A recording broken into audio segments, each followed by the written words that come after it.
Independent Institute, he served as an Assistant Attorney General for the state of Colorado, dealing with enforcement of hazardous waste, Superfund, and other environmental laws. Tonight he will be presenting the arguments for why the states say that the federal government cannot force you to buy health insurance. Our other speaker is Jean Dubofsky. She was the first woman and youngest person to become a Colorado Supreme Court Justice. While on the bench, she wrote several hundred opinions for the court, including a landmark water law opinion that protected the public interest. Dubofsky returned to private practice in 1988. She is probably best known for being the lead attorney in the fight to the U.S. Supreme Court to overturn Colorado's Amendment 2, which prevented gays and lesbians from obtaining redress for discrimination on the basis of sexual orientation. She continues a primarily appellate law practice to protect the civil liberties of Coloradans. Tonight she will be presenting the arguments for why Congress has the power to enforce health insurance requirements. So if I could get both of our speakers to come up here, please. And Judd is going to moderate our debate.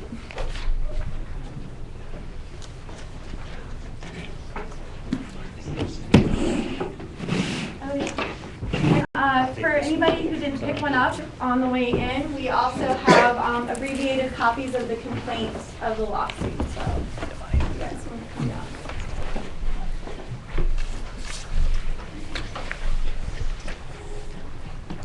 Well, thank you so much, Joe. As moderator here, my role is simply to be a referee, but I do want to establish one important ground rule. As we're the American Civil Liberties Union, and our interest is not in, we have no particular dog in the fight for healthcare reform in and of itself. That's not our issue. Our interest, and the reason we're doing this, is because of the constitutional issues that are raised by this complaint that's been filed by these 18 attorney generals. Essentially, what it is based on various parts of the Constitution, and primarily the 10th Amendment, or the concept of federalism. Basically, states' rights versus federal rights. The ACLU has a long history of dealing with this conflict between states' rights and federal rights. In the civil rights era, the ACLU strongly supported federal rights against claims of states' rights, who said that they could treat people as they wished and extend voting rights as they wished. We supported the federal civil rights law and federal elections laws.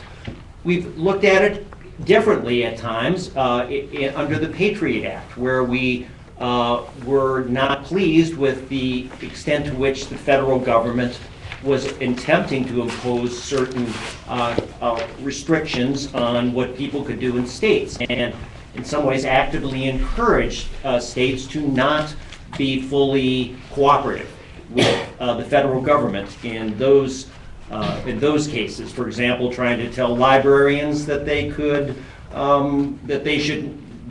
should be protected from having warrantless searches and secret searches of library records. So, in essence, the ACLU does not have a position either on this healthcare issue or on the concept of federalism. So we see it as the issues arise and look more at the core civil liberties that are involved.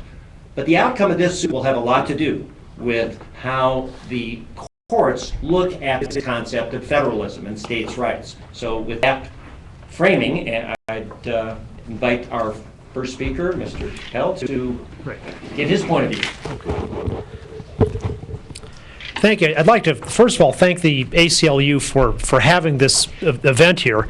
It is a great example of what the ACLU has fought for now over 8 decades, which is our freedom of speech and our right to debate important public issues. Sometimes I disagree with the ACLU. More often I agree with them, and especially on some of the great First and Fourth Amendment issues that you heard about tonight that the county chapter and the state chapter have been working on. Some of you may remember the 1988 presidential campaign when then candidate George H.W. Bush attacked Governor Michael Dukakis for being what he called a card-carrying member of the American Civil Liberties Union, which was really a conscious and really malicious echo of the phrase that someone was a card-carrying member of the Communist Party, something that overlooked the fact that communism is about taking away freedom and the American Civil Liberties Union is about protecting freedom. So I just want to go on the record that President Bush, I too am a card-carrying member of the American Civil Liberties Union. The new health control law is unprecedented in our history. It goes far beyond where Congress has ever gone before for anything that's ever been upheld by a court. Now, realistically, no one can say for certain what our courts and ultimately our U.S. Supreme Court are going to do with this. If you say that, to take the Oliver Wendell Holmes view, that law is a prediction of what judges will do, then the safe prediction in this case is I don't know. But what we can say is if the Supreme Court ultimately decides not to go beyond where it has already gone, beyond the boundaries it has laid out for the maximum extent of congressional power, then the court, in adhering to its existing precedents and without overturning anything and without upsetting anything of the New Deal or the Great Society, would declare this new law, this unprecedented new law, to be unconstitutional. But of course, courts can extend precedents in new directions, and they might well choose to do that. What we can say with a fair degree of likelihood is this case is going to come before the United States Supreme Court. And the reason we know that is Justice Stephen Breyer, who I don't think is part of the vast right-wing conspiracy, told a House subcommittee exactly that a week and a half ago. He said this case, the case of the new health care bill, will probably come before this court.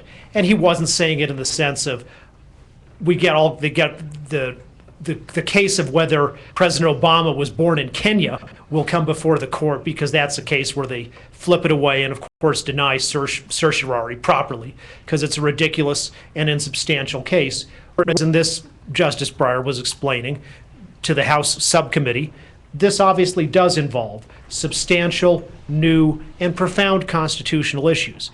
So therefore, I would say at the least, the advocates on either side would be right not to accuse the other of having a frivolous or an insubstantial argument. There are serious and important arguments both ways as courts will evaluate Congress's venture into an unsettled and entirely new territory in the exercise of its powers.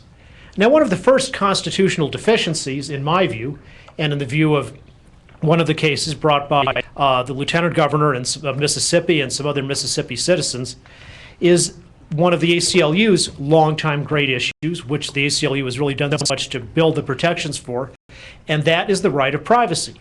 Under this new law, you as an American must enter into a contract with a private corporation, one of those who meets certain government criteria, basically a government-approved oligopoly of corporations, and you can choose from which corporation, just like you can choose whether to use Crest or Colgate. That was kind of broad choices. And you will be then, by necessity, of being someone who has an insurance contract with that insurance company, you will have to disclose your medical history. And of course, it's fraud if you don't fully disclose, it's contract fraud if you don't fully disclose your medical history. Maybe that disclosure will come in the contract, in the enrollment period when you sign up, or maybe it will come as the insurance company paying for your health care collects all this data about what's going on, scoops up the electronic records, which the law will require your doctor to keep and then to make available to the insurance company. And these records, of course, will necessarily include the most private, intimate details of your life and your behavior. What's being taken away is the choice of people who don't want to disclose that. To, for example, say, oh, maybe I'd like to go to a psychiatrist or a doctor or for whatever thing, I'll pay for it out of my own pocket, and I want to keep those things private. Now you're being forced to enter into these insurance contracts against your will, and that necessarily means the massive disclosure of personal information in a form which ultimately can be also accessed by the government, because the HIPAA law, the healthcare privacy law, has some protections against disclosure to other private individuals, but it's of very little protection against disclosure to the government. A second issue is the 10th Amendment, which of course says that the powers which are enumerated powers, which are granted to the federal government, are just that. They're the enumerated powers. The federal government doesn't have power to legislate on everything, and therefore powers are reserved to the states. Now, what does this mean? It means that the spending clause in this bill is likely unconstitutional, again, if the court adheres to its past precedents. Not that they have to, but they might adhere to their precedents. It's well established, going back to the 1920s and continuing in an unbroken line ever since, that the federal government can use its spending power to do things which which are not within the scope of its otherwise powers, and can use that power to make conditional grants to the states. And if the states want the money, then they would need to do what the federal government says. And if they don't want the money, they don't have to do what the federal government says. The most recent case upholding that kind of system in a major law school textbook kind of way was South Dakota versus Dole. There, the U.S., under Dole, the Reagan administration and Congress, and I'd put Mrs. Dole in the finalist list, at least, for worst transportation secretaries of all time. But that's merely a footnote. Congress enacted a law saying that states have to raise their drinking age to 21, or they will lose 5% of their federal highway funding. The case went to the Supreme Court, and that was upheld by the Supreme Court in a 7-2 opinion written by Chief Justice Rehnquist. But what's important to point out here is what he said in that opinion, where he pointed out that the reason this was constitutional, because it was really a fairly small amount of money. It was only 5% of federal highway fundings, and in a majority opinion for 7 members of the court, the Chief Justice wrote, "Our decisions have recognized that in some circumstances, the financial inducement offered by Congress might be so coercive as to pass the point at which, quote, pressure turns into compulsion." And then he cited the Stewart Machine Company versus Davis, which was the case upholding the state federal health unemployment insurance program. So is this the case where the financial inducement is so coercive as to pass that point at which indeed pressure turns into compulsion? Well, the Attorney General, the 20 Attorneys General in the suit that Attorney General Suthers is participating in, and then there's a separate suit by Virginia on different issues, argue that that's yes, because what this says is unless Colorado and the other states do exactly what the federal government says in massively expanding their Medicaid programs by billions and billions of dollars, literally, then there will be a 100% cutoff of federal Medicaid funding. That's not 5%, that's 100%, and it's an enormous amount of the state budget. It would seem if you could ever have a case at which the inducement is so large that it turns into coercion, this is the case. And indeed, if South Dakota versus Dole means what it says, there must be some cases like that, and I'd suggest to you that this is precisely that case. The third issue is, where does Congress get the power to do this in the first place? There's no dispute that under the post-New Deal Constitution, that regulation of health insurance, things like that, that's easily within the congressional power to regulate commerce among the several states. But what is unprecedented is the mandate that someone buy a particular product. That's never been ordered before, ever, under the interstate commerce power. Now, the advocates of this law will point you to Raich versus Gonzalez, which is, as they rightly say, a case that takes the interstate commerce power to the furthest it's ever been. That's the case where Angel Raich, lawfully culting medical marijuana for personal use in California because her doctor said it's a matter of life or death for you, Ms. Raich, if you don't use this, that the court ruled, the majority 6-3, that it was within the power of Congress's regulation of interstate commerce to prohibit her from cultivating medical marijuana. Now, I think that's I think the case was wrongly decided, but for present purposes, of course, it's the law right now, and it doesn't need to be overturned in order for the Attorney General case to succeed. But I think it is telling that this case, where in effect, the Attorney General Gonzalez was the one big death panel for Mrs. Raich, telling her she can't have life-saving medication, that this is the case on which you want to build a federal takeover of the rest of people's personal life or death medical decisions. But even there, even in Raich versus Gonzalez, the court did the same thing it did in Wickard versus Filburn, which is the case from the 1940s, where the Supreme Court says that Mr. Wickard, a farmer growing wheat on his own land for personal consumption, that growth of wheat for his farm and his horses and all that can be regulated with the interstate commerce power. The key test the court used in both Raich and Wickard was that both of those people were engaged in a class of activities, and by engaging in that class of activities was within the scope of what Congress had to regulate in order to make its regulation of interstate commerce successful. In other words, in order to regulate the interstate wheat market, which was what Congress had the straightforward authority to do, it was necessary and proper, another auxiliary power in the Constitution, for Congress to regulate a class of activities such as the cultivation of wheat or the cultivation of marijuana. Now, what those things in that class of activities have in common is they're a class of activities. Doing something, growing marijuana, growing wheat. That is not what we have here. What we have is inactivity, the decision not to purchase a private product. So the Raich and Wickard cases at least are not a solid precedent. Lawyers can imagine ways, and I'm sure Justice Dubofsky can elaborate on some, on how to extend those precedents and go even further. But at least for as far as those precedents go, they're not a basis for controlling people's inactivity. So then there's a backup argument that's been used by advocates of the health control law, and that's that it's separately within Congress's tax power.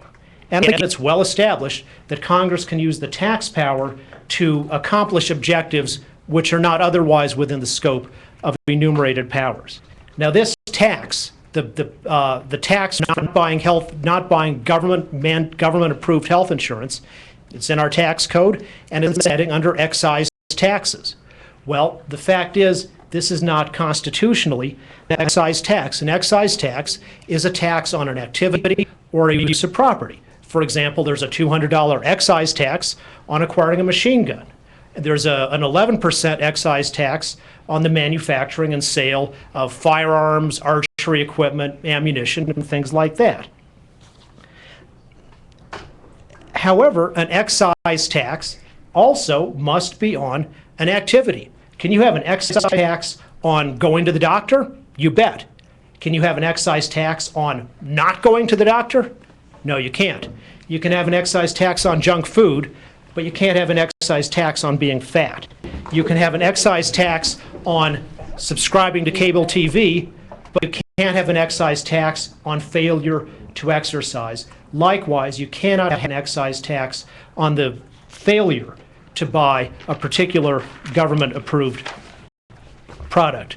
Now, Justice Dubofsky in the Boulder Daily Camera and elsewhere has analogized this to the system we currently have, where people, if you are delinquent in your court-ordered child support, then the federal government can take some of the tax refund that you'd otherwise be getting back and take that to pay off the child support that the state court ordered you to pay. This is part of a program called the Treasury Offset Program. It can be used for court-ordered child support, for delinquent federal student loans, or for other delinquent federal or state taxes. This Treasury Offset Program is not a tax, and no tax professor in the country would tell you that it's a tax. But it is a program to seize some of your assets and use them to satisfy something which an otherwise valid legal obligation. The Treasury Offset Program doesn't create your obligation to pay child support. That was an obligation created by a state court under state powers. It likewise doesn't create your obligation to pay back your student loan. That was created separately under other powers. So the Treasury offset program is in no way an independent source of government regulatory power. It's merely a source for the government, the federal government, to take some of your tax refund and make you pay something you already had a legal obligation to pay. And accordingly, it is in no sense something that is an independent power for Congress to create this mandate to buy a corporate product. 21 state attorneys general are bringing cases. Now, some would argue that the job of the Attorney General of a state is only to maximize the power of the state government. I would take the view, though, that the Attorney General should especially protect the rights of the people. That means all the people, whether they voted for him or against him, but the people who as a whole, collectively in the election process, put that Attorney General into office. That especially includes the rights and liberties of the people, and including the rights and the liberties of this people to govern themselves in the states, free from the unconstitutional usurpation of powers that were never granted to the federal government in the first place by we the people. And like many of my fellow American Civil Liberties Union members, I believe that the highest calling of an attorney is to defend our rights and defend our liberties from the grasping encroachments of power, from what my hero, Justice Louis Brandeis, called men of zeal but without understanding. We, the people of Colorado, can be proud that in this case, our Attorney General is the people's attorney and the Constitution's champion. Thank you.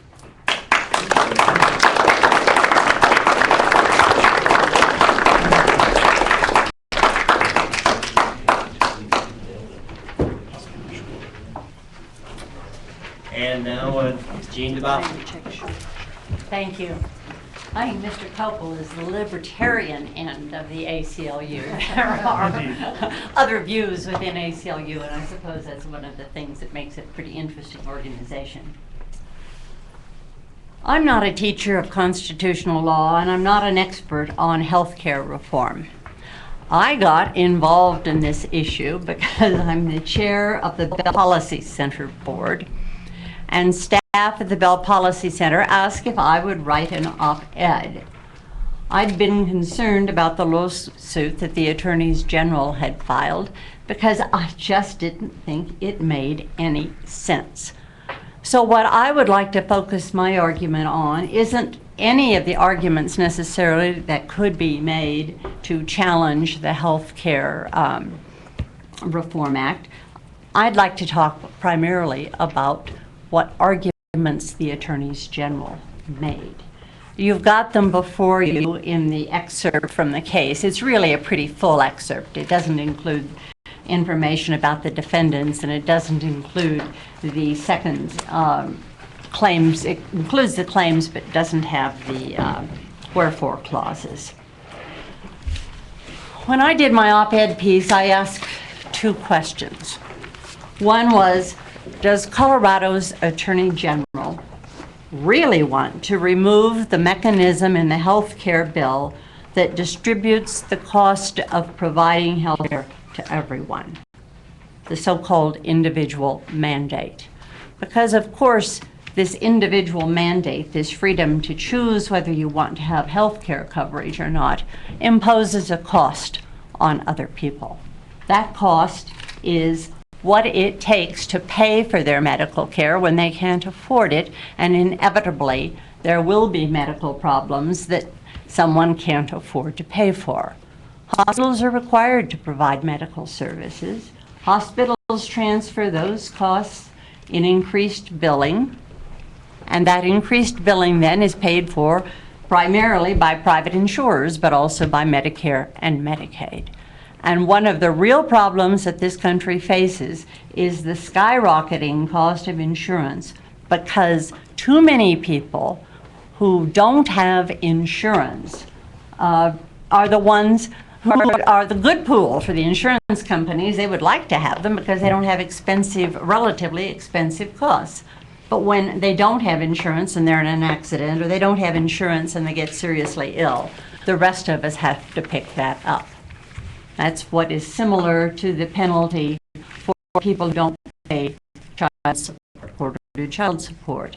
The rest of us pick those costs up, and that's one of the reasons there's a refund withholding mechanism for enforcement of those court orders. The second question I asked was, does Colorado's Attorney General want to reject millions of dollars in federal health care assistance that would come to the state from the expansion of Medicaid? And that's really the focus of this lawsuit. The plaintiffs in this case, or at least the first plaintiff, carefully selected the Pensacola, Florida Federal District Court in which to bring this lawsuit. Now, why would one start there? Well, the Attorney General from Florida has been the lead person on this, and he's running for governor. And the three federal judges in this district, there are two senior judges and one who's an active judge.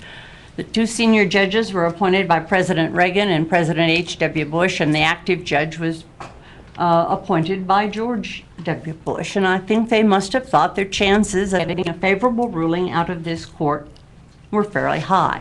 Now, I don't know very much about Roger Vinson. He's the senior judge who was assigned this case. I mean, he may be a perfectly fine judge, but one has to wonder why the Pensacola, Florida District Court is the one court that will decide a case that could affect millions of people in Colorado. I think the Attorney General in Colorado can participate in a case like this because Colorado has perhaps the most expansive case law in the country that says the Attorney General can litigate on behalf of the public, and that's what he says he's doing. The real problem here is whether the Attorneys General have what is known as standing to raise most of the issues they've raised in this case. What the individual mandate has to do with the Attorney General role in dealing with the increased expenses from the health care reform law is unclear, because state governments won't be harmed by an individual mandate. Now, the only way the attorneys general seem to have been able to get to this individual mandate issue is by tying it in to the expansion of Medicaid. If you read through the complaint here, you'll see that almost all of it deals with the expansion of Medicaid coverage under the health care law. What is that expansion? Well, it means that people who are poor who don't have children now be entitled to Medicaid if they're not entitled to Medicare. It also raises the income level for people who are entitled to Medicaid. And for the attorneys general to get their individual mandate theme under a challenge to Medicaid, what they've had to do is say that, well, this may force people who don't want Medicaid to get Medicaid. Well, that's a little peculiar because there are exceptions under the law for the individual mandate for anyone for whom the lowest cost plan option exceeds 8% of an individual's income, and those with incomes below the tax filing threshold. Well, that makes sense if your enforcement is through a tax refund. But I just don't see how you get from here to there arguing an individual mandate when what you're really concerned about is the cost of the expansion of Medicaid. What the complaint seems to be focused on is that states can't afford the expansion of Medicaid. What the complaint does not mention, however, is that the federal government pays all the costs of the increased expansion of Medicaid through 2017, 7 years from now, and 90% of the cost of Medicaid through 2020. Right now, according to the complaint, the federal government pays about 67% of the cost of Medicaid in Florida. Normally, it's a little over 50%. And then the complaint goes on to say that they understand that under the law, states are allowed to opt out, but that they can't afford to because Medicaid brings too much money to their state. And that brings me back to the question as to why Colorado's Attorney General is interested in opting out of a program where the federal government for the next 7 years will pay 100% of the cost of Medicaid coverage for the people who are entitled to it under this law, and 90% of the coverage beyond that through 2020. And then after that, I presume the federal government will set various levels for participation on Medicaid, as it has for many years. And we can hope that by 2017, when the state will have to pick up 10% of this cost, the economy will be better and states will be able to afford this. Because in the long run, this brings enormous benefits to the people of every state where the attorneys general are challenging this. And I think that's why even perhaps the most well-known libertarian in the country, Charles Fried, has called this lawsuit a political ploy, and a pathetic one at that.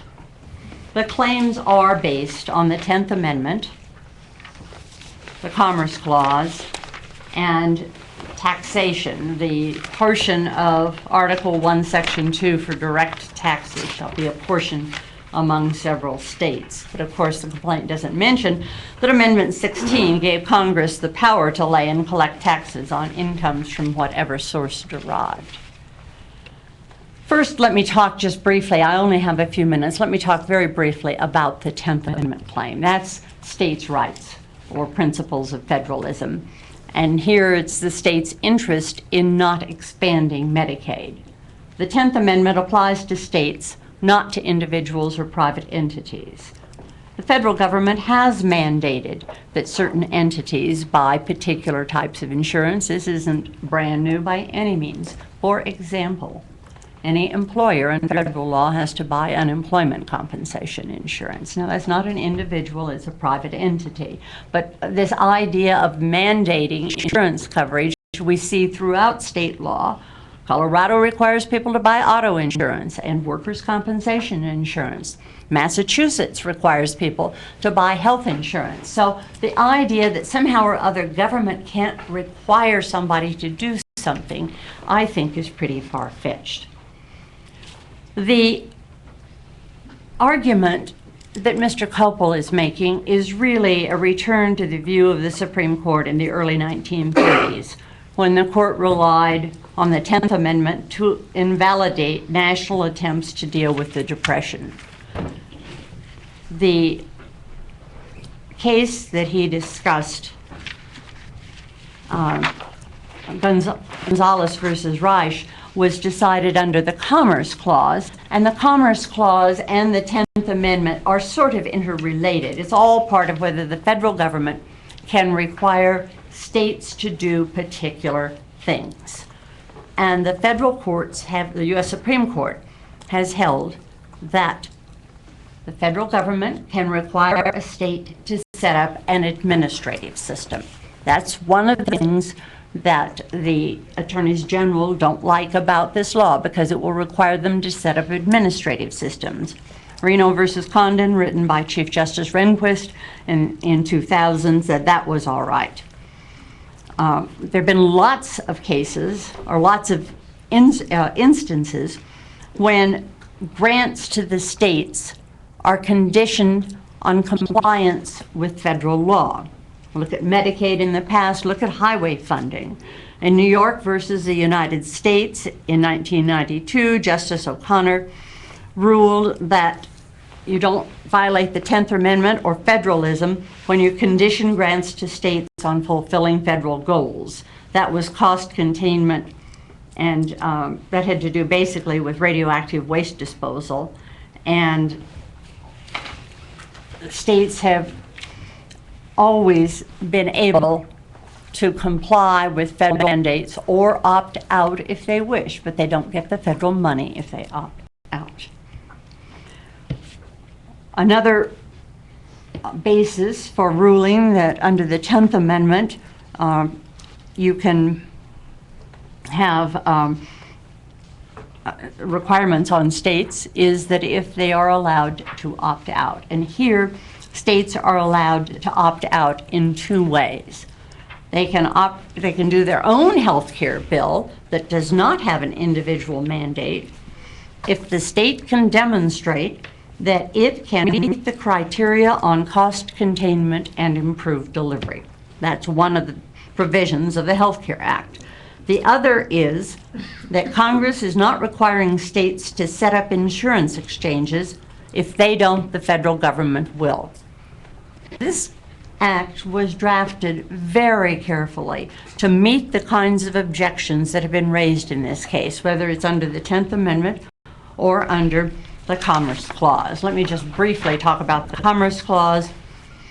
The question is, according to Mr. Kopel, whether one can regulate inactivity. What's really being regulated here is the purchase of insurance and the provision and payment for medical care. And those are economic and commercial activities that can be regulated by Congress under the Commerce Clause. After all, healthcare expense is about 1/6 of the national economy. And when uninsured people get sick, they pass the costs of this on to everyone else. Without individual responsibility for payment of health care costs, not enough people participate in the insurance system, and overall health reform is unsustainable. The standard that the U.S. Supreme Court has used, and that Justice Scalia echoed in a concurrence in Gonzalez versus Raich, is that if there is an overall scheme that is intended to implement something that Congress has determined will affect commercial and economic activity, and it's important enough for Congress to regulate it, then those instances where it affects individuals that may not cross state boundaries is upheld. And it's really, under Scalia's approach, a combination of the Commerce Clause and the Necessary and Proper Clause of the Constitution. On taxation, I'm just going to say that challenges to tax laws generally only succeed if the tax burdens the exercise of a fundamental right, and there is no fundamental right to be uninsured.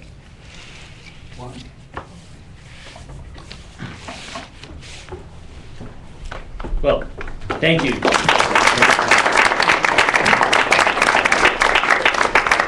Well, now this portion is for our speakers to ask questions of each other, and we'll start out with Mr. Kopel.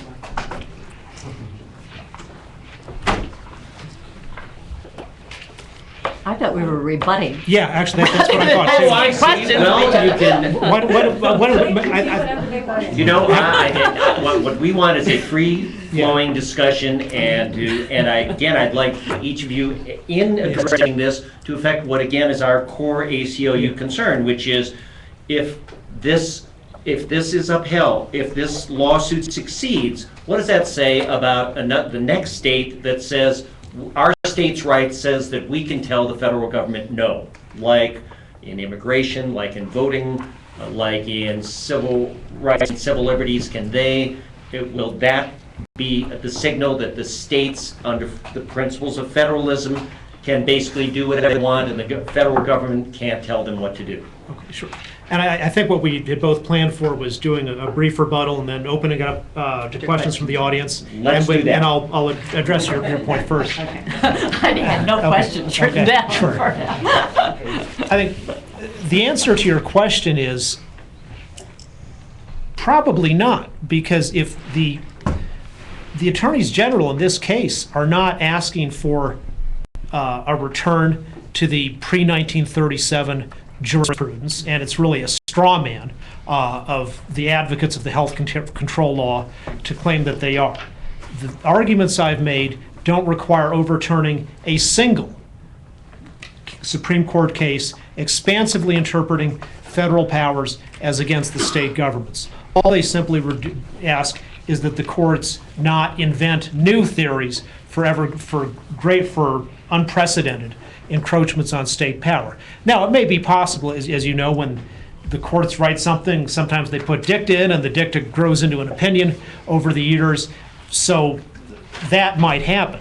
But a decision upholding the suit brought by the 20 Attorney General suit that Colorado Attorney General Suthers is in, plus the separate Virginia case, none of those have to involve any new restrictions on federal power, although I would agree with you that if perhaps there was some dicta in one of those that gave tools against the Patriot Act round 3, that would be a desirable result. You've heard policy arguments on this issue. But one of the essential teachings, maybe the fundamental teaching, of the American Civil Liberties Union is that when we, the people in our government, search for solutions to problems, we may find many different solutions on our potential policy choices, and we must choose only the ones that are constitutional. So to say something is arguably a good policy solution, and so therefore who is the Attorney General to raise this constitutional stuff, I think is antithetical to what the ACLU stands for and really to what the rule of law is all about. The way we address the healthcare problem, and at the Independence Institute we have lots and lots of ideas we've been promoting for the last 25 years, and there's lots of other good ideas out there in addition to our own. Whichever ones we choose, including ones to deal with the problem of cost shifting that Justice Dubofsky talked about, we must only choose the ones that are constitutional. I wouldn't want to be ruled by Pensacola, Florida, any more than most people outside of Pensacola, Florida would be, but I think Justice Breyer gives us some assurance that however this case begins, it will ultimately be decided by the Supreme Court of the United States. Justice Dubofsky raised the issue of standing, and I think that's a very legitimate one, but it's one, fortunately, that for the attorneys general at least, the state of Massachusetts has taken care of for them. Recently, in the case of Massachusetts Environmental Protection Agency, Massachusetts brought a case against the Environmental Protection Agency for not regulating carbon dioxide as a greenhouse gas. And the question was, well, how do you Massachusetts exactly have standing on global warming? And Massachusetts argues, well, if there's global warming, then some of the wetlands in our state that the state government actually owns, they might get inundated, and other state real property that we own would be damaged. If somebody were a private individual with their own property, that would clearly not be sufficient for standing. But the majority of the Supreme Court, in an opinion by Justice Stevens, said we're going to relax the standing doctrine when state governments come in asserting important state interests. And I would suggest that while there is debate about the possibility of global warming or when it might occur, the fiscal damage of the health restrictions law is undeniable. And however you think about the federal share in 5 years or in 10 years or whatever it might be further out, when there's no guarantee at all of a federal funding, it is asking the states to take on billions and billions of dollars of additional spending out of their own state treasuries. And that means we, the people in Colorado, have that many less billions to spend on our public schools, on higher education, on public safety, on the outdoors, on conservation, on whatever else we might choose. That choice of how to spend billions is being taken away from us in our own self-government. Now, I'm glad to see Justice Dubofsky didn't try to defend this as a excise tax, even though it's nominally called that. And I would suggest that if you just pick up any tax law casebook, you can find scores of cases in which the Supreme Court and other courts have ruled against the government and in favor of the taxpayers and against a particular tax law when there was no fundamental right at all involved, when it wasn't somebody was trying to tax churches to suppress them or anything else like that. The court has a long history of enforcing due process and the constitutional restrictions on tax laws themselves. Now, the federal income tax law certainly allows, it's a direct tax, not an excise tax, and as Justice Dubofsky said, allows the taxation of income from whatever source derived. So that means that unlike other direct taxes, they don't have to be portioned among the states so that states pay on a per capita basis. But here's the key thing. It's income from whatever source derived. And that itself is a constitutional limitation. You have to have the income derived. It's not income that you can be taxed on constitutionally, which you theoretically might earn in the future. I can't be taxed on the fact that in 2012 I might make a good salary, or I might sell a movie script to Hollywood. It's when the income is derived. Now, in the case of someone who gets this tax penalty, or now let's, instead of calling it an excise tax, we'll call it an income tax, based on the fact that he chose not to buy health care. Well, when would that person ever receive any income in any possible form from that choice not to purchase health care? Well, the answer is for some people, never. Not everyone is going to be an unethical person who, choosing not to buy federally mandated health insurance, then when he gets sick, runs into the emergency room and makes other people pay for his health problems. Some of those people might, not buying health insurance, the government mandated, might, when they get sick, go to the doctor and pay for it out of their own pocket. Those people aren't having any income derived. On the other hand, if you have the malingerers and the unethical people who don't buy the insurance, and then, say the next year, then once they come down with chicken pox, they sign up for the insurance and come in, that's when they would be realizing their income. That's when the income is derived. So if you want to tax the people who don't buy health insurance the first time they go into the doctor and ask for government subsidized care, you bet. No problem taxing that as income. That's well established under federal income tax law. But you can't tax somebody on income, on so-called income, when they never receive the income and it is never derived. So the tax as it currently exists is not constitutional under the 16th Amendment. It is true that there are state mandates to purchase insurance, but that's the point. They are state mandates. Our federal government is one of limited, enumerated powers. In contrast, our state governments have a general police power. And that is why Romney Care, which, whatever you think of the merits of it, and with its state-mandated Massachusetts, has not been challenged as unconstitutional because the state of Massachusetts has the authority to order people to purchase health insurance. The federal government does not. It does not have a general police power, and the order to participate in an activity, however you dress it up, is not within the power to regulate commerce. There's nothing to regulate if you're not doing nothing. And likewise, automobile insurance, you can be required to purchase by the state if you drive on a public road. And the fact that businesses have to buy unemployment insurance is something that is ordered by the state. This goes back to the case I mentioned before, the Davis case, which upheld the federal unemployment insurance program. It said we're going to tax employers. We're going to impose an unemployment tax on them. No problem taxing employers. That's well within the federal tax power. But we'll give them if you, the states, set up this health insurance program, this unemployment insurance program the way we like, then we will give those people, and you tax them with state taxes to pay for it, then we will give them a big federal tax credit for the state monies that go in. So the order to have the order for an employer to have health insurance doesn't come from the federal government. It comes from the state of Colorado or the state of Alabama or whatever. And again, it's a voluntary thing which states can choose to do or not. There is never in the history of this country a federal mandate under the commerce power to buy a product from a corporation. It has never been done. It is unprecedented, and that's why this is an appropriate case for the Supreme Court to decide. I would agree with Justice Dubofsky that without the mandate, this whole health control bill falls down like a house of cards. It's essential to the program. It couldn't have been enacted without it. So I think once the Supreme Court, if it follows existing precedent, says that the mandate is unconstitutional, then it must necessarily conclude the mandate is not severable from the rest of the bill. Now, you can go and pick out other parts that are still okay and could exist without it. The tax on tanning, that's a legitimate excise tax. The regulation of calories on calorie posting on restaurant menus, that's well within existing Commerce Clause precedent. Many of those things can be there.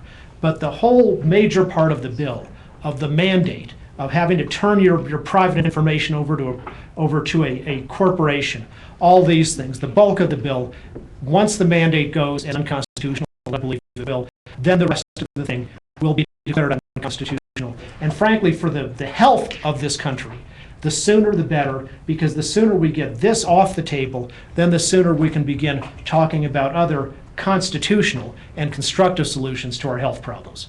Thank you.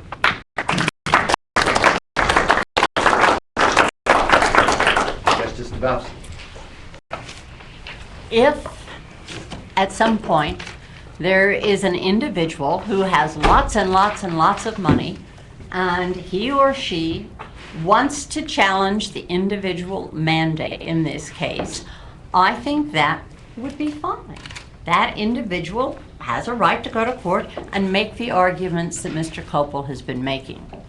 The state's attorney general are not those people. They don't have any, they're just not impacted as state officials, and the state fisc is not impacted by an individual mandate. So in this particular case, the only thing that I think the courts could address is whether the requirement for Medicaid, expansion of Medicaid, somehow or other violates the 10th Amendment or the Commerce Clause. And I think it will be very difficult for any court to rule in that fashion, because the only cases that they could build upon to go there would pull the rug out from under our other federal state programs that provide a lot of money to all of the states in the country in order to get cooperation and have some national consistency among various kinds of programs that the federal government thinks are important, including the federal highway program. So I just don't see that a judge looking at the case that is before it from the state's attorneys general is likely to find that the Health Care Act unconstitutionally is forcing states to participate in a program that they can't afford. And that is basically what their claim is.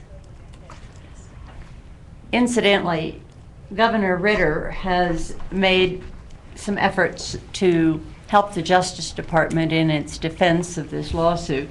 And one of the things I've seen is his statement that the Health Care Act will have a very minimal impact on the state of Colorado from a financial standpoint.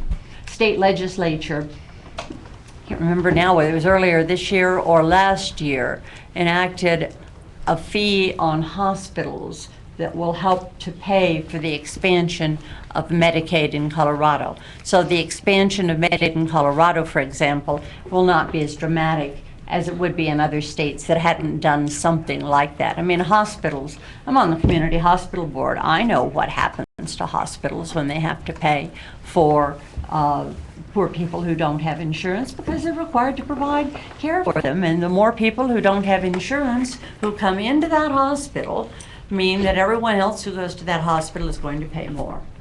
It's true for hospitals all over the country and true for access to doctors all over the country. So something needs to be done about this, and I think what Congress did in this law is pretty remarkable. As I look at it, it has avoided most of the pitfalls that Mr. Kopel has spent a lot of time telling you about tonight, and I think this law will be upheld. In fact, I can't imagine the U.S. Supreme Court deciding that this law is unconstitutional.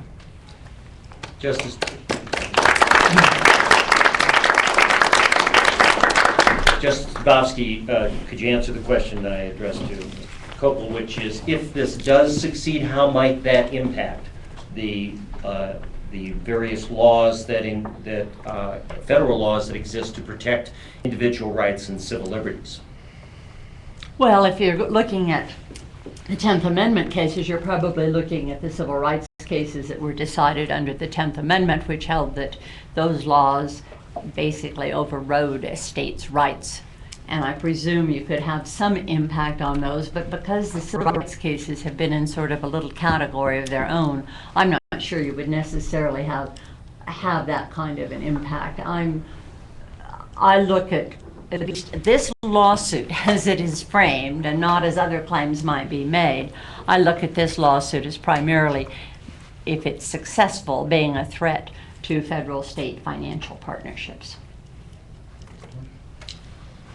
Well, unless our panelists have some questions for each other, I'd like to invite questions from the audience. Since we are videotaping here, either you'll need to speak very loudly and clearly, or say it and then I will repeat the question.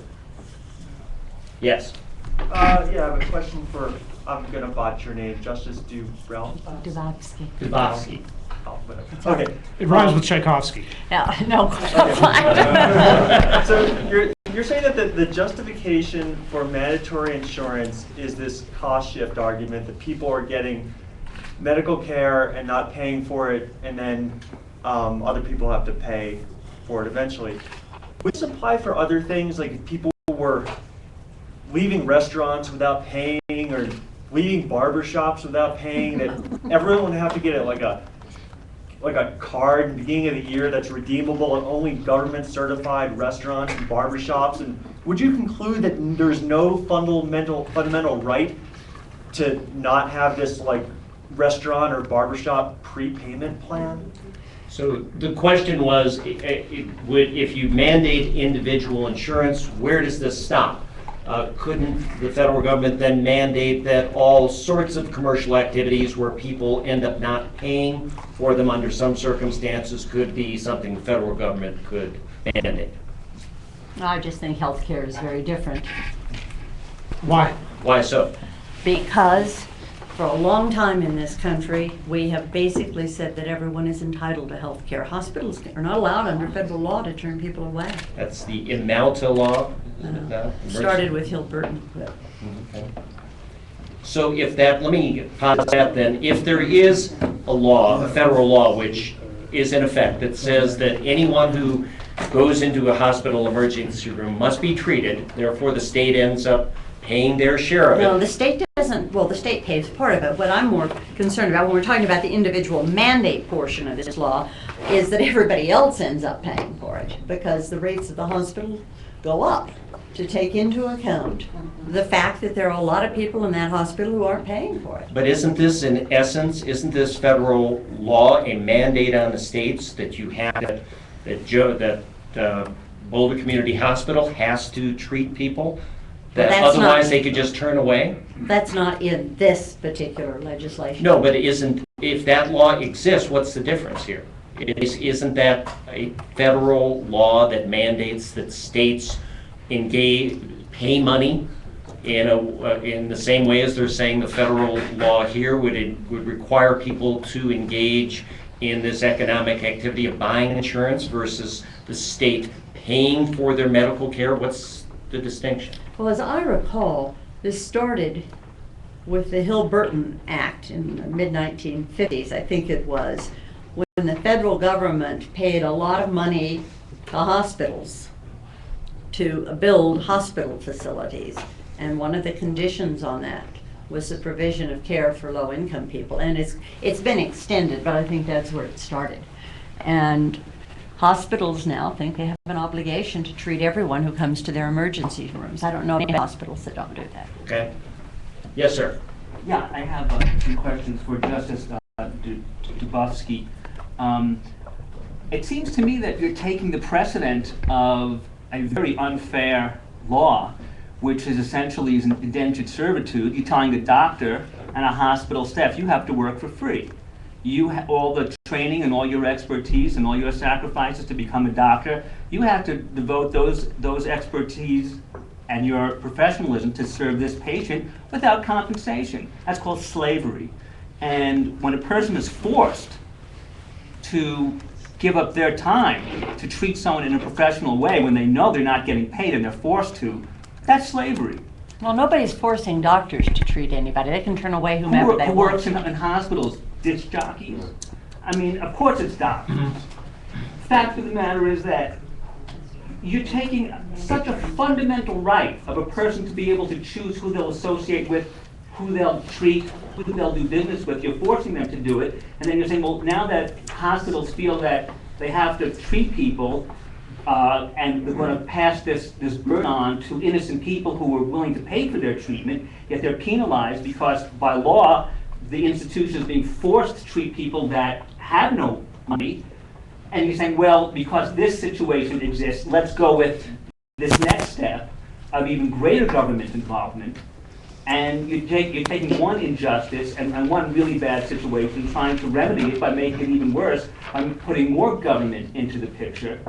And to me, it makes absolutely no sense. When you ended your initial statement by saying that people don't have a right not to buy health care, well, of course they do.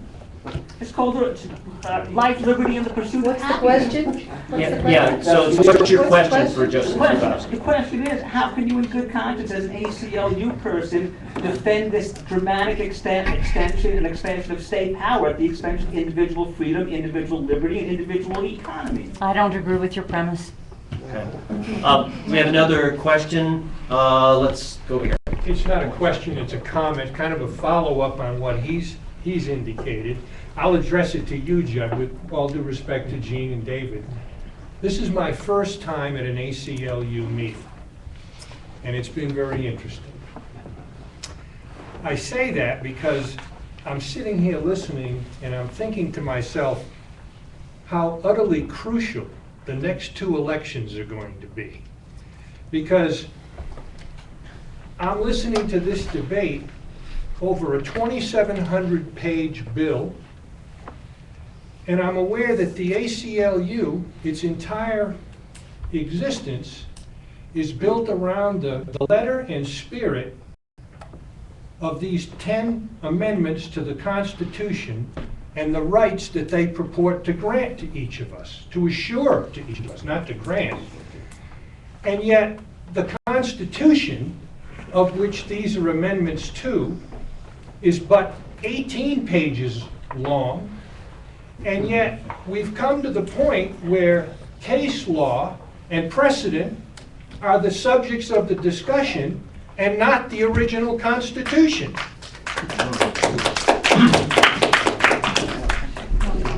Thank you for your statement. Yes. Okay, it is a question.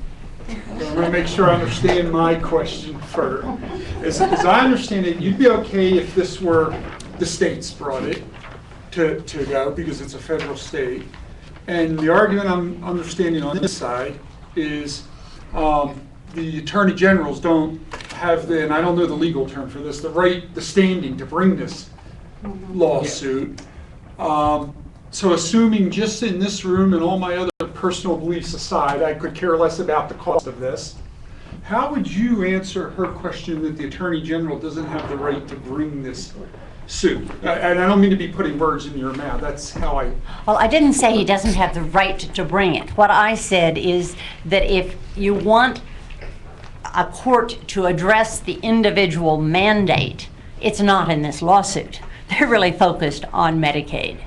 Okay. then I- Expansion of Medicaid. Okay. Okay. Let's see. Let's go back here.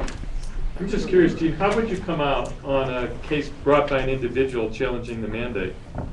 So remove the standing and the fiscal and all that. I mean, are you troubled at all by government mandating?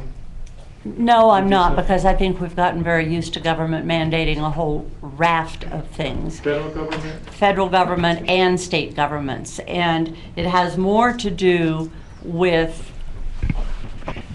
orderliness and how things work for all of us. I read about the first half of Charles Freed's book on modern liberty a couple of days ago. And he spends most of his time talking about the intersection between individual rights and what you do that doesn't bother other people. And I guess I look at healthcare reform, as David said, if you didn't have the individual mandate, this whole thing would fall apart. I look at that as being a way where we've gotten to the point in this country where there are a lot of things that people can't even begin to afford. And the more expensive it gets, the less health care we'll have. And that's just not a good public policy. And I think that's basically where we are. And I think the individual mandate is the community part of where you draw the line on individual liberties. Yes, sir. I have a couple questions for Mr. Kopel about what I take to be contradictions within your argument. And the first has to do with your assertion that the attorneys general are bringing this suit because the law will bankrupt their states. But from what I've read, almost all of the attorneys general bringing these suits are Republicans.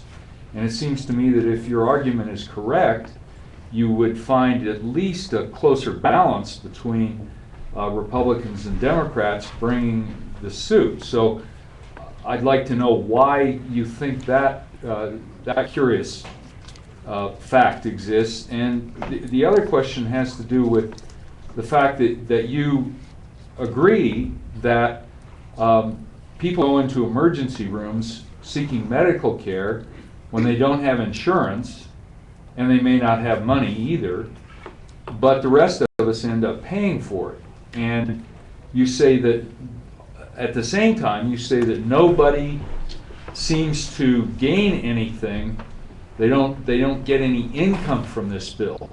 But what this bill seeks to do, it seems to me, is redress the fact that somebody from, say, Mississippi can come to Colorado on a vacation, go into an emergency room without any money or insurance, and those of us in Colorado end up paying for that person's medical care. This bill seeks to equalize things so that everybody pays into the system, and we all save money in the long run because the care people will get will be preventive care, care from primary physicians, which is much less expensive than emergency room care. Okay, so we have Sure. two questions. Well, I haven't counted. Maybe you have. Maybe you counted the parties, the 21 attorneys general. That's nearly half our states bringing this suit. I know the Attorney General of Louisiana is a Democrat. I can't say I've counted all the other ones. When I did a podcast with Attorney General Suthers, he said, actually, of course he goes to the meeting of the National Association of Attorneys General with all 49 of his colleagues from the other states, and he said that there are a number of Democratic attorneys general who agree with him, but for political reasons, because of the fear of what the rest of the party establishment would do to them, haven't joined the suit. So I suppose you can say that a lot of politics probably plays a background role in lots of decisions that attorneys general make about bringing high-profile constitutional cases.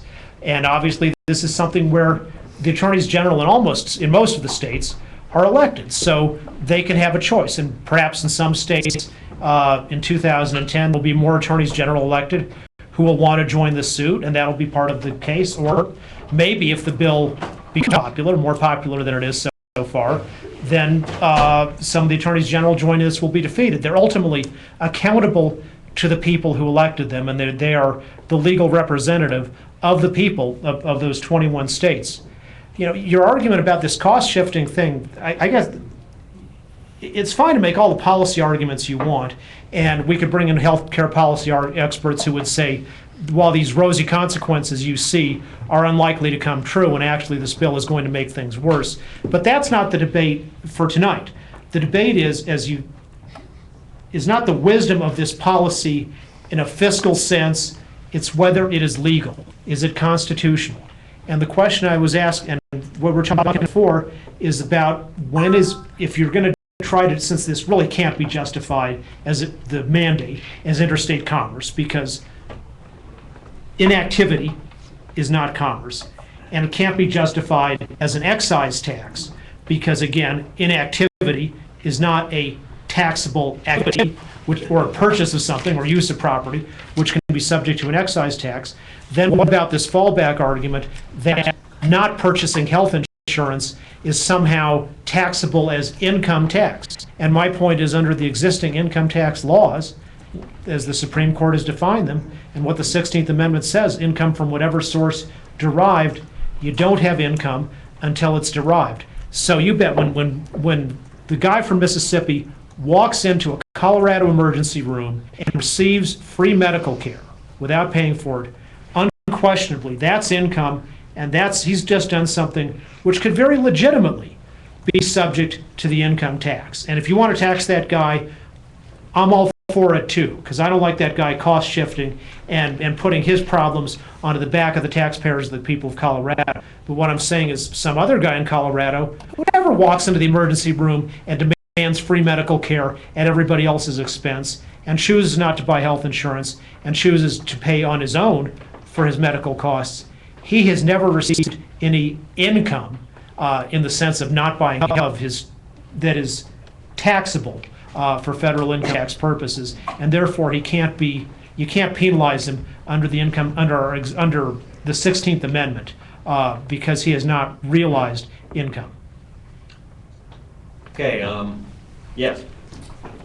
I find this to be interesting legal arguments and policy arguments, and I'm on the committee that helped put this together, but now that I hear it, I don't think there are any civil liberties issues here, the equivalent of certiorari improvidently granted. I think that we thought there would be some civil liberties issues. I don't think there are any. I also want to make another comment about the debate itself. And it seems to me, I find something very wrong in the federal government bringing all these people to the door of private health insurance, of greedy private health insurance companies, and not providing a public option as a choice. That's what I find very wrong, but I'm sure none of those attorneys general have that approach, and I know the Republican Party in general doesn't, and I imagine the Independence Institute doesn't either. Okay.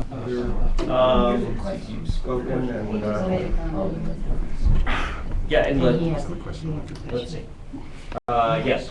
Yeah, I was just curious, when we talk about income derived, when we talk about individual engaging in the market for medical care, and the assertion was made that no income is derived from this sort of non-engagement, should they not buy health insurance. I'm wondering if you consider too far of a stretch to consider just a lower market cost to medical care as a part of that income derived.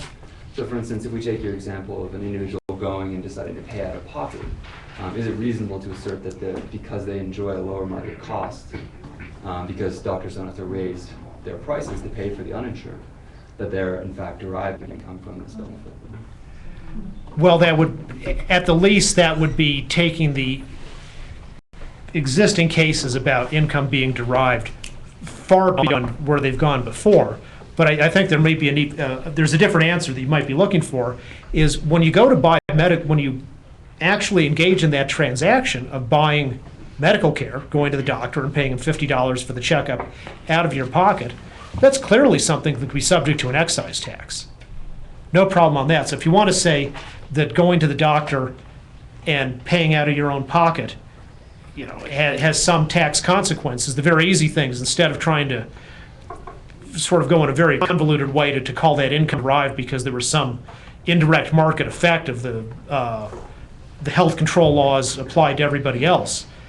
I think the simpler thing is to say, if you want to get some money out of the guy for doing that, just impose an excise tax on his visit to the doctor. Yes. This is a question for Justice Dubofsky. Mr. Kopel said that he thought the Supreme Court would decide in favor of this suit because they would refuse to make what he called, I hope, what he called an unprecedented expansion of federal power. You you said, Justice, that you thought the Supreme Court would decide against this suit. And I'm wondering if you think that because they would think that it's okay to make that expansion of federal power, or because there is no expansion of federal power? I don't think there is an expansion of federal power beyond where federal power already is and has been upheld by existing case law. Thank you. Let me address a question just because I think it might be appropriate here. We have a Social Security Act which requires people to pay into Social Security. I mean, if you want to engage in any kind of commerce, and now a Social Security card is kind of something you absolutely have to have, despite the initial way in which Social Security was introduced. You have to pay into it.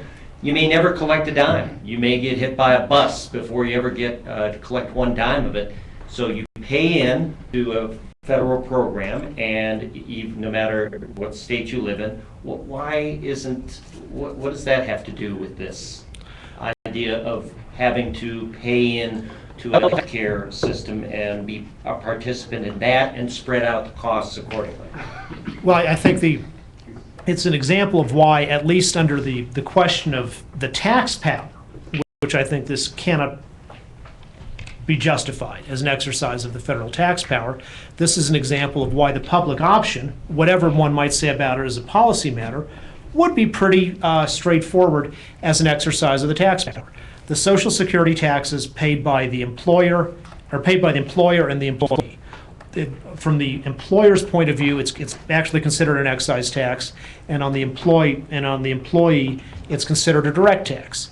And there's all these things you get from the government about, oh, this is in your account and things like that. And we all know that's not really true. The government raises money off of Social Security. That's the tax power. No problem there. They've done an excise tax on the employer and a direct tax on the employee. And I might have, I think I have that right. But it's basically, in essence, it's an income tax on the employee. Money comes into the Treasury, and then money goes out of the Treasury just under the spending power.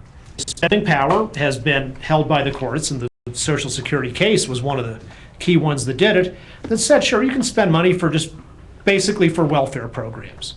And that's right, you put your tax money into the welfare program, you pay income taxes in, and if some of it gets spent on food stamps. You may never get any food stamps in your life.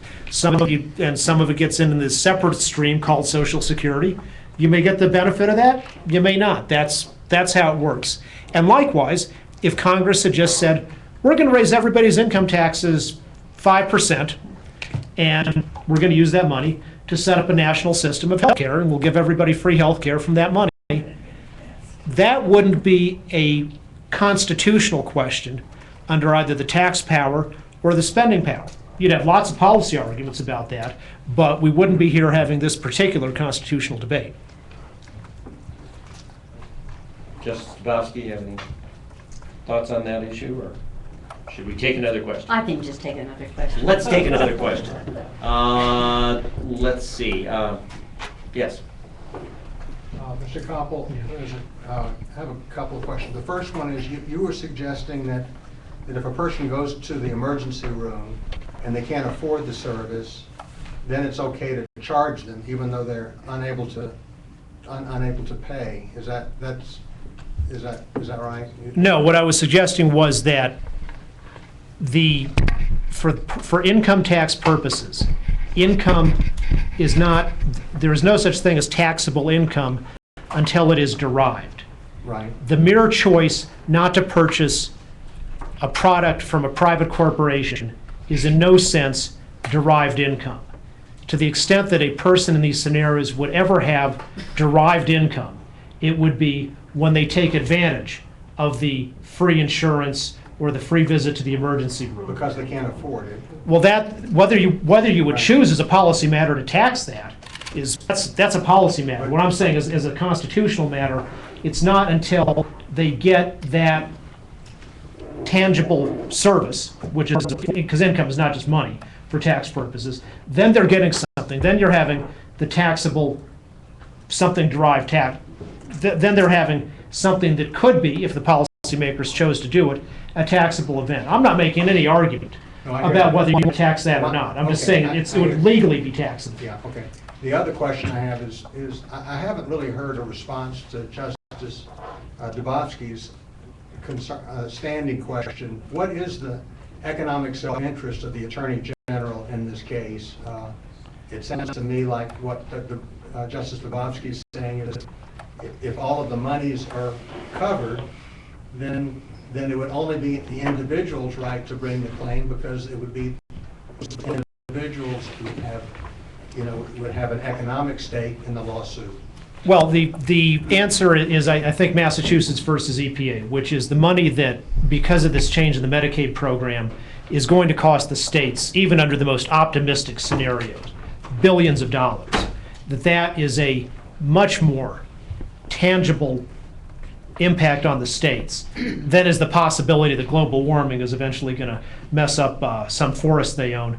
And if Massachusetts versus EPA say states get special relaxed rules for standing in this global warming case, they didn't say it's Justice Stevens didn't make up a rule that says this only counts for global warming. They announced a rule of generally relaxed standing for states, and so that standing would easily, I think, bring the states in on their main Medicaid issue. And then you have questions about ancillary claims, and we know it'll be up to a lot of technical issues to be decided by the court. But usually, often courts will say, once you've got standing, once you're legitimately in front of the court, then you've got your big thing that got you in, then we'll also listen to some other related issues as well. And I agree that from the state point of view, the individual mandate is a little bit further away for most of the states than is their direct Medicaid thing. But here's an important thing. Virginia has its own suit. The reason Virginia didn't join in with the other 20 attorneys general, is because a Virginia statute says nobody in Virginia may be forced to buy a medical product including health insurance, against their will. So there, the Attorney General has the standing on behalf of the people of Virginia to enforce their statutory right not to be forced to buy a product. Now, in Colorado, the Independence Institute is looking to put a similar thing on the ballot to preserve people's choice in medical care. If the people of Colorado choose to enact that, to add it to our Constitution, then that would give Attorney General Suthers, hypothesizing the people reelected him, an entirely new and I think stronger standing basis challenging the individual mandate. So, but anyway, the Virginia suit, I think, is well suited to get the individual mandate issue before a court. And I'd agree with Justice Dubofsky that it's from the other 20 AGs. It might get in, it might not, but it's certainly a weaker basis than is in the Virginia case. Let's see. Yes, sir. I have a question for both of you, because I don't understand legalese, I don't understand economics and lots of other things, but I've heard two conflicting statements that I'd like you both to address. You're telling me that this health reform bill, or unprecedented or whatever, is going to cost the state billions of dollars. And she has said that this program is going to be supported 100% up until 2017, whatever it was. And that to me is a terrific difference that I don't understand. Could you, each of you, explain that, please? Well, I'll let Justice Dubofsky go first while I look up the details. Constitutional question.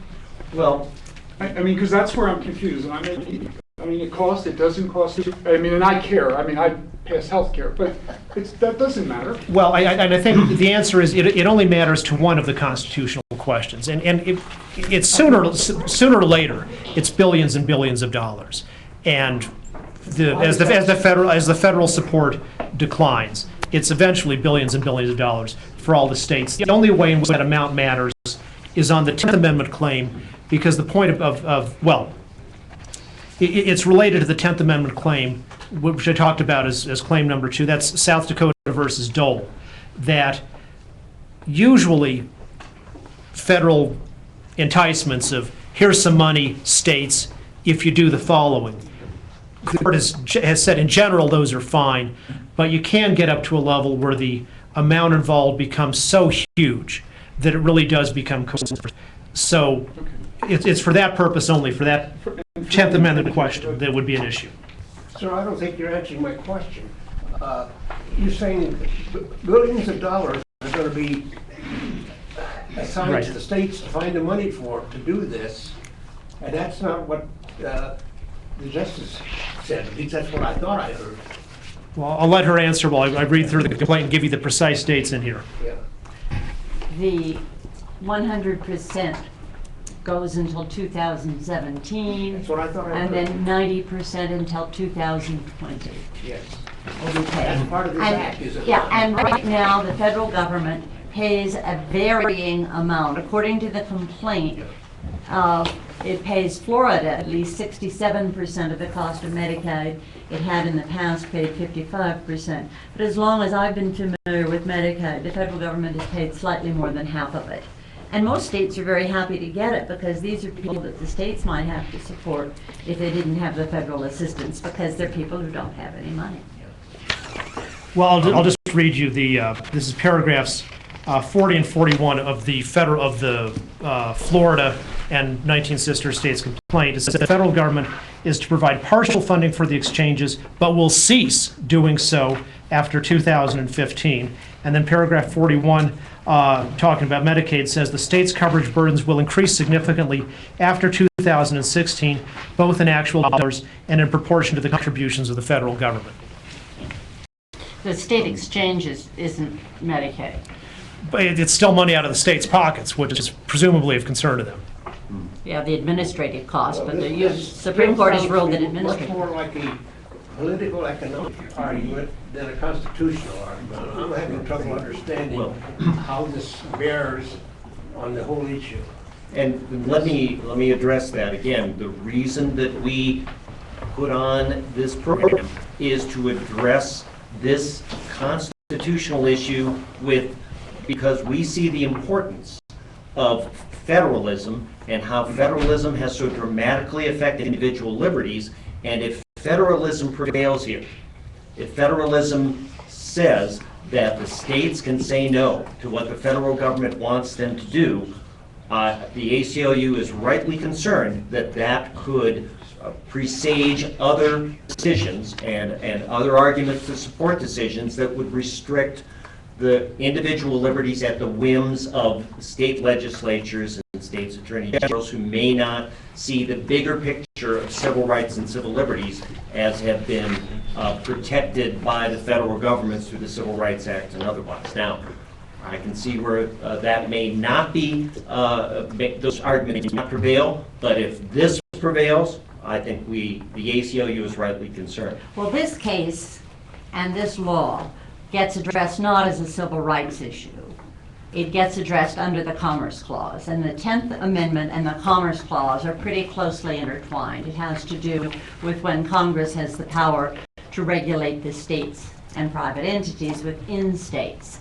And my sense is because health insurance clearly involves economic issues, whether one can opt out of it and make a private decision that is not activity can still be encompassed within a law that is generally designed to deal with very important economic issues. And that's what the U.S. Supreme Court held in the most recent major Commerce Clause case. And Justice Scalia's concurrence in that case upheld the same type of ruling. That's the California medical marijuana case. Well, and this is where one of the issues where we disagree, because the historic ACLU position has been that the Fifth Amendment and the 14th Amendment, both of which prohibit the government from depriving a person's life, liberty, or property without due process of law, include in that protection against deprivation of liberty the substantive right not to be prevented from the choice to use birth control, for example, and as well as the choice to terminate a pregnancy. Now, you could take that narrowly and say those cases merely stand for the principle of not having kids is a freedom. I think those cases stand for a much broader principle, which is people have a right of medical choice. And that includes the choice about what kind of medical care to get or not to get, how to pay for that medical care, pay for it on their own, versus being forced to do it through some government, in essence, public utility corporation, and well as the right to keep their medical data private. I think I would say that's a undecided frontier in the law right now, but I would say that the principles of the ACLU in backing cases like Griswold versus Connecticut about the right, starting with the right of married couples to use birth control, supports a more general right of medical privacy and free choice. But in Griswold, the argument was that the state of Connecticut was attempting to restrict individual freedom, and the federal government was saying, no, you cannot. Well, the Supreme Court was saying, no, you cannot. Well, right. Yes. Right, but it's clearly and so Griswold was a 14th Amendment case. The 14th Amendment limits the states, but it's well established by the courts that anything in the 14th Amendment that protects you, like your right to use birth control coming from the Connecticut case, applies just as much to the federal government through that parallel language in the 5th Amendment, which prohibits the federal government from taking life, liberty, or property without due process of law. Yeah, I'm having trouble understanding the distinction that you're making between the Social Security provisions and this new healthcare reform. Particularly, are you saying that it's different because this would be like taking money and then re-spending it on private things? I mean, I guess I'm just not understanding what the difference is. Two things. One is the Social Security Act doesn't involve the interstate commerce power at all. There's nothing to do with that. So the Social Security Act is in no way a precedent for the mandate to buy private health insurance from a private oligopolistic corporation. So for the taxpayer, the federal government, the Social Security Act brings in money through the taxpayer, partly through an excise tax, partly through a direct tax. That comes into the federal treasury. And then on the way out, it gets spent as the federal government sees fit. There's no requirement that all that it be spent on Social Security. In fact, it hasn't been. But it can be, and giving money to people in the form of this old age pension welfare program is within the spending power. Notice I'm not raising any questions about the spending power. The power of the federal government to spend money on food stamps for people who can't afford food, or on Medicaid to give medical care to indigents, or people 200% of the poverty level in the new bill, or whatever. Those are not post-1937. Those aren't controversial constitutional issues. So there's no constitutional spending question at all. The only question is this health insurance mandate, which is enforced by a tax. What about that tax? Is that constitutional? And I've argued it ain't a tax. It calls itself an excise tax, but it isn't. And these fallback arguments about how it's an income tax, those don't really work either. In contrast to the Social Security taxes, which are very straightforward as under existing tax law.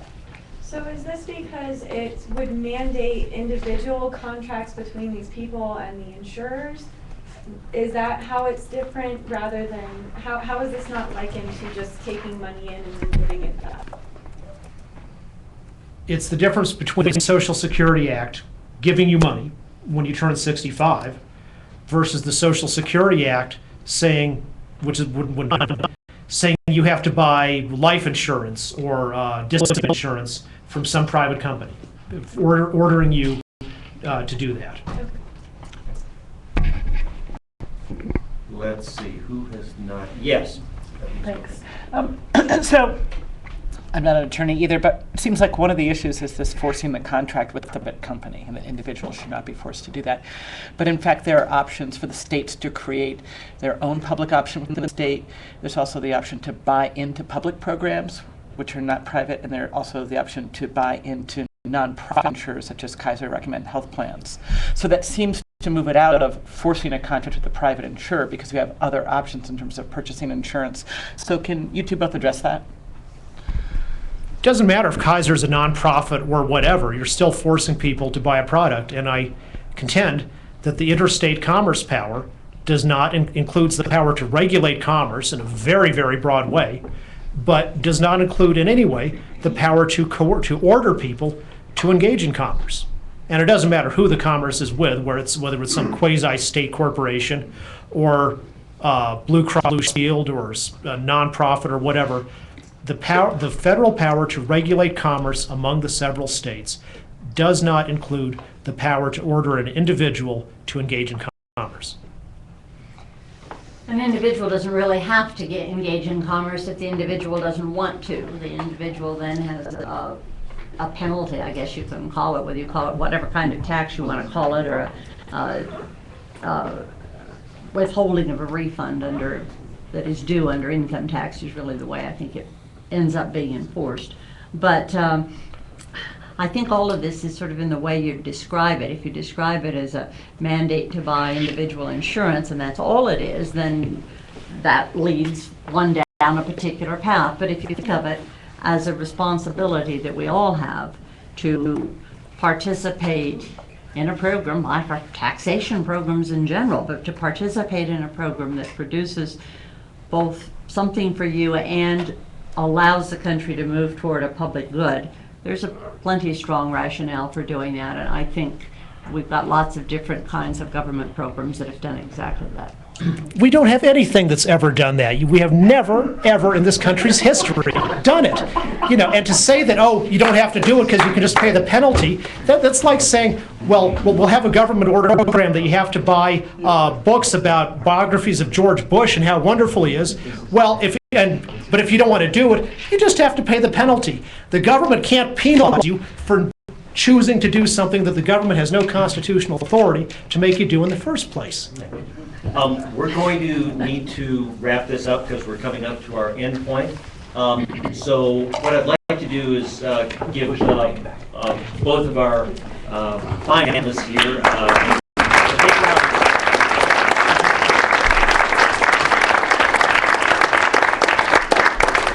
And thank you all for coming. And thank all of those of you out there who watched this on the podcast. And thanks so much to Progress Now for facilitating our ability to show this throughout the World Wide Web.